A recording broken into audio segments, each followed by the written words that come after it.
ED raid നടക്കുന്നത് അത് Congress BJP തമ്മിലുള്ള ഗൂഢാലോചന എന്നുള്ളതാണ് CPM-ന്റെ ആദ്യ പ്രതികരണം. ഈ റെയ്ഡുമായി ബന്ധപ്പെട്ട ഒരു വിവരവും കേരളത്തിലെ പോലീസിനോ ആഭ്യന്തര വകുപ്പിനോ അറിയില്ല. നമ്മളെ ആരും അറിയിച്ചിട്ടുമില്ല. പോലീസ് സഹായം തേടിയിട്ടുമില്ല. അപ്പം നമുക്കതിനെപ്പറ്റിയുള്ള ഒരു വിവരങ്ങളും അറിയാത്ത കാര്യമാണ്.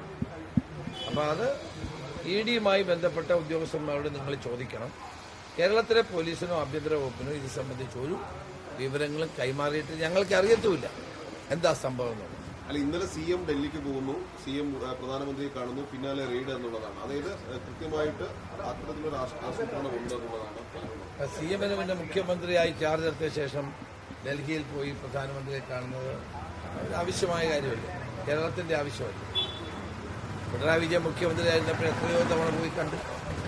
അതൊക്കെ റൊട്ടീനായിട്ടുള്ള ഗവൺമെന്റ് നടപടികളുടെ ഭാഗമല്ലേ. അത് ഇതുമായിട്ട് എന്തിനാ കൂട്ടിക്കുഴയ്ക്കുന്നത്?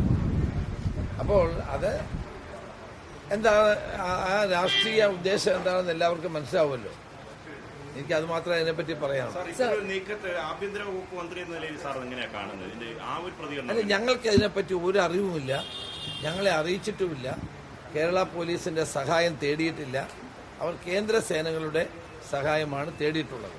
ഞാൻ DGP ആയിട്ട് സംസാരിച്ചു, ഹോം സെക്രട്ടറിയായിട്ട് സംസാരിച്ചു. അവർ പറഞ്ഞ് ഞങ്ങൾക്ക് ഒരു വിവരവും ലഭിച്ചിട്ടില്ല.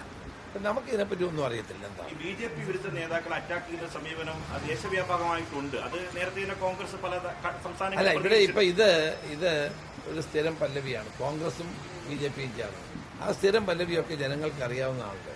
അത്തരം ഏർപ്പാടുകൾ വേണ്ട. കോൺഗ്രസ് എന്താണെന്നും BJP എന്താണെന്നും CPM എന്താണെന്നും എല്ലാവർക്കും അറിയാം. അത് വേണ്ട. അത് ഒരു കടന്ന കൈയാണ്. അത്തരം പ്രചരണങ്ങളൊക്കെ ഒരു കടന്ന കൈയാണ്. കൂട്ടുകെട്ടുണ്ടാക്കിയ ആളുകൾക്ക് ഇപ്പോഴെന്ത് പറ്റിയെന്നാണ് എനിക്ക് ചോദിക്കാനുള്ളത്.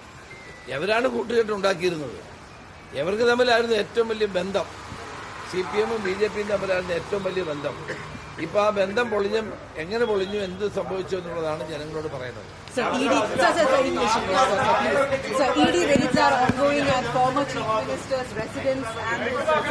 ഞാൻ ഇവര് പറഞ്ഞിട്ട് പത്മനാഭസ്വാമി ക്ഷേത്രത്തിൽ കുറച്ച് സ്വർണം കാണാനില്ല എന്ന് പറഞ്ഞ റിപ്പോർട്ട് DGP സർക്കാരിന് നൽകിയതായിട്ട്. റിപ്പോർട്ട് ഇപ്പോഴേ കൊടുത്തതല്ല, 6 മാസങ്ങൾക്ക് മുമ്പ് കൊടുത്തതാണ്. ആ റിപ്പോർട്ടിൽ നടപടികളൊക്കെ സ്വീകരിക്കേണ്ട അവിടെ ഒരു കമ്മിറ്റിയുണ്ട്. അപ്പം രാവിലെ ദേവസ്വം വകുപ്പ് മന്ത്രിയും ഞാനുമായി സംസാരിച്ചു. അവരാണ് മറ്റു കാര്യങ്ങൾ ചെയ്യേണ്ടത്. അദ്ദേഹം നിങ്ങളോട് വിശദീകരിക്കും. നടക്കട്ടെ.